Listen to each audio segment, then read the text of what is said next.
Itinerari del Friuli Venezia Giulia, un viaggio tra i luoghi e le suggestioni della regione. Ben ritrovati cari ascoltatori a scoprire gli itinerari del Friuli Venezia Giulia, qui su 101 di Radio.0 e naturalmente sui nostri social in diretta, su Facebook, su YouTube, il nostro canale, ma anche sulla nostra RPZ Web TV all'indirizzo radio.0.it. E insieme a Promoturismo FVG continua dunque il nostro viaggio attraverso le bellezze di questa regione. Ci sono diversi ambassador con noi proprio a raccontarcele da vicino e oggi abbiamo Anna Maria Bellot che ci porta in uno degli itinerari più suggestivi di questa regione a scoprire i bellissimi borghi del Pordenonese. Allora Anna Maria, innanzitutto benvenuta, è un piacere averti con noi oggi. Bene, buongiorno a te e a chi ci ascolta. Allora Anna Maria, portaci a scoprire i bellissimi borghi del Pordenonese, perfetti anche per un turismo di chi vuole vivere e fare nuove esperienze. Sì, esatto, diciamo che si tratta di itinerari nei borghi che per lo più sono tranquilli, diciamo, quindi adatti a chi vuole mettere in risalto la parte artistica, le proprie conoscenze paesaggistiche, anche dedicandosi al hobby della fotografia o comunque alle visite nei borghi tranquillamente, insomma. E direi che possiamo partire da Valvasone, dove io risiedo, e appunto qui pronto, mi sentite? Sì, vai pure Anna Maria. Anna okay. Maria, ci siamo, ti sentiamo benissimo. Ecco, benissimo. E dunque io abito a Valvasone, quindi per me è una realtà molto vicina, insomma. E siamo in un centro storico medievale e nella zona lambita dal tagliamento, quindi abbiamo bellezze artistiche e bellezze anche paesaggistiche. Tra pochissimo, ai primi esattamente il 4 giugno, l'ufficio turistico aprirà proprio nel castello, che è il fulcro diciamo delle visite guidate, e l'ufficio turistico attraverso l'associazione Spasso per i Borghi è disponibile per chi intende fare una visita guidata sia al castello sia all'intero borgo. E, se posso continuare, appunto, certo.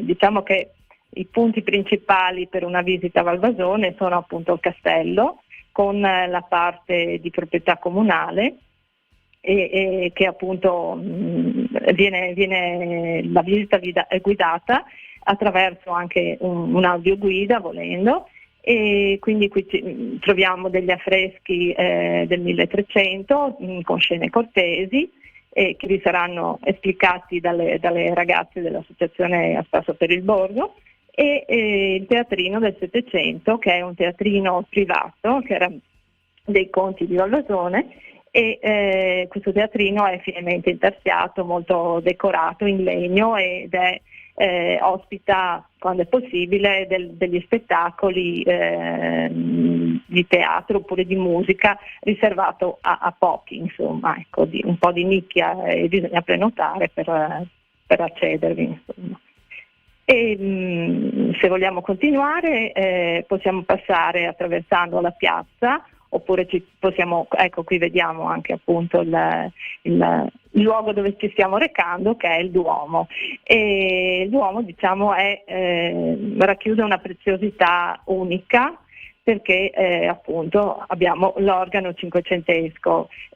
L'organo cinquecentesco è stato riportato proprio alle sue origini grazie ad un restauro della soprintendenza nel 1999, e quindi offre musica antica, e attraverso l'associazione per i concerti di musica antica, che proprio tende a valorizzare l'organo antico abbinandolo ad altri strumenti, ed organizza la stagione musicale ogni anno.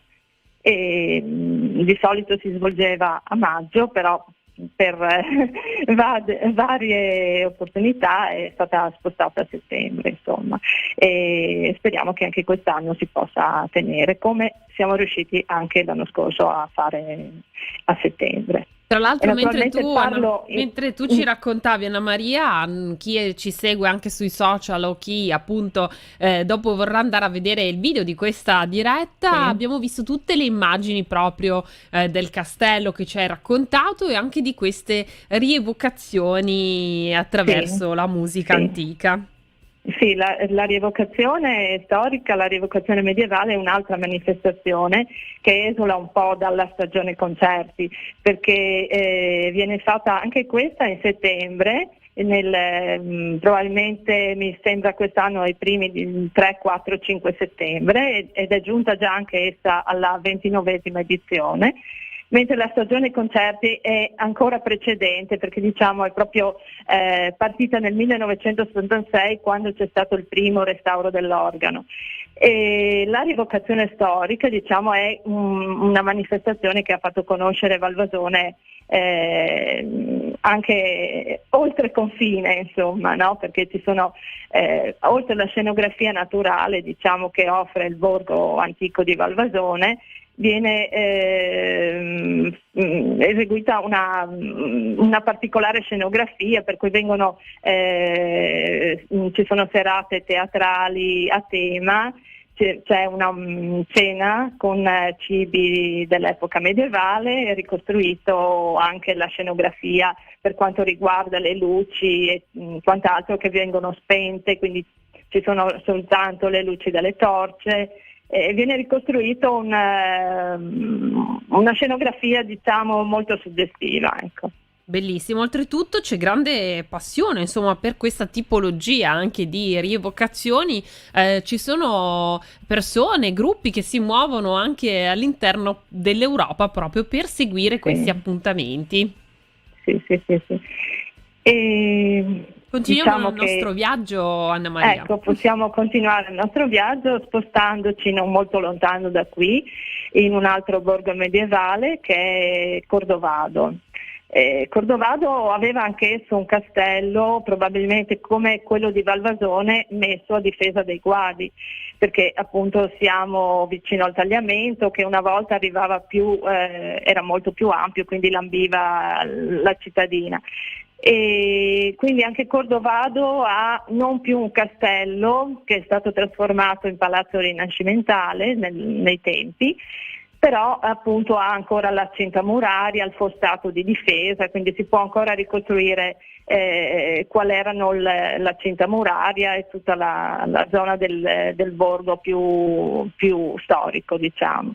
E qui in particolare abbiamo anche dove appunto sorgeva il castello, ora c'è il Palazzo Freschi Piccolomini, che sarà aperto anche nel prossimo fine settimana per le visite guidate da un rosetto molto, molto importante con rose da collezione, per cui gli appassionati di giardinaggio e anche di fotografia, perché si prestano moltissimo alla fotografia, insomma, queste zone. Bello.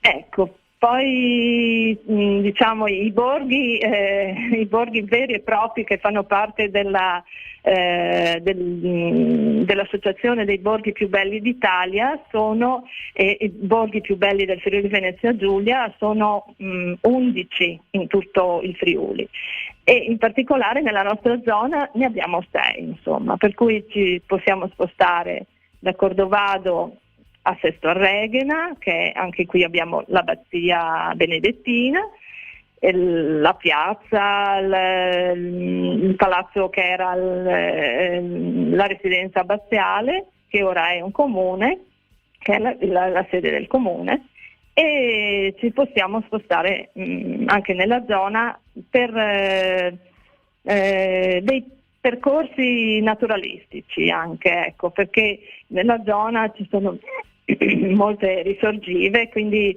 si presta moltissimo ad escursioni sia in bicicletta sia a piedi. Abbiamo la zona dei mulini di Stalis, che è una zona appunto dove c'erano dei mulini per la molitura del grano, che adesso è diventato un museo. e anche qui abbiamo diversi itinerari naturalistici che possiamo andare a vedere, molte passerelle, per cui è facilmente accessibile a tutti, insomma. Bello. Quindi passione per la natura in questi luoghi che è davvero suggestiva. Io vi invito ad andarci perché io stessa ne sono rimasta davvero sorpresa, e anche appunto la bellezza di questi borghi che insomma, se sono giudicati tra i più belli del nostro paese, che è bello tutto di suo, possiamo immaginare che cosa ci aspetta. Ma continuiamo il nostro viaggio, perché dicevi che sono 11 questi borghi e abbiamo ancora qualche piccola perla da visitare, vero? Ecco, diciamo, io nei racconti tramite Promoturismo, Turismo FVG, appunto nel ruolo di ambassador, ho cercato di mettere in risalto anche dei borghi che non sono così conosciuti, insomma, no? E a me piace ricordare, ad esempio, anche se non è incluso nei borghi più belli ma è nelle vicinanze, anche il borgo di Marzinis, che è un borgo rurale che ci riporta molto all'epoca appunto in cui era vissuto da molte persone, e qui abbiamo una chicca particolare, anche se è di proprietà privata dei Conti di Pancera, che è una chiesetta, proprio una chiesetta votiva, che si dice, e probabilmente così anche da studi della soprintendenza regionale che l'ha restaurata, che ha finanziato i restauri, e questa chiesetta rappresenta un po' la scuola, i primi inizi del Pordenone, di Giovanni Antonio De Sacchis, detto il Pordenone. E infatti è affrescata, molto bella, molto decorata, e si dice appunto che sia il suo primo lavoro. Insomma, questa è solo una particolarità. E in questa zona abbiamo anche, questo borgo è diciamo tutelato anche da un progetto di Natura 2000, perché nei pressi proprio c'è il bosco planiziale, che è uno dei pochi boschi rimasti abbastanza integri, e quindi anche qui abbiamo delle belle passeggiate tra posti rimasti abbastanza incontaminati, insomma. E adesso direi di spostarmi molto certo, più in là, infatti. invece, verso la Pedemontana. E dove c'è il bellissimo? Sì, abbiamo Polcenigo, tutta la zona della Pedemontana Pordenonese, Mezzomonte, Marsure, ci sono tantissime località che meritano una visita, anche in più giorni chiaramente, perché in un giorno magari ci si può soffermare in un paio di borghi, poi insomma proseguire a seconda delle proprie esigenze. Oppure di quanto si voglia camminare o di quanto si voglia invece ammirare bellezze storiche ed artistiche.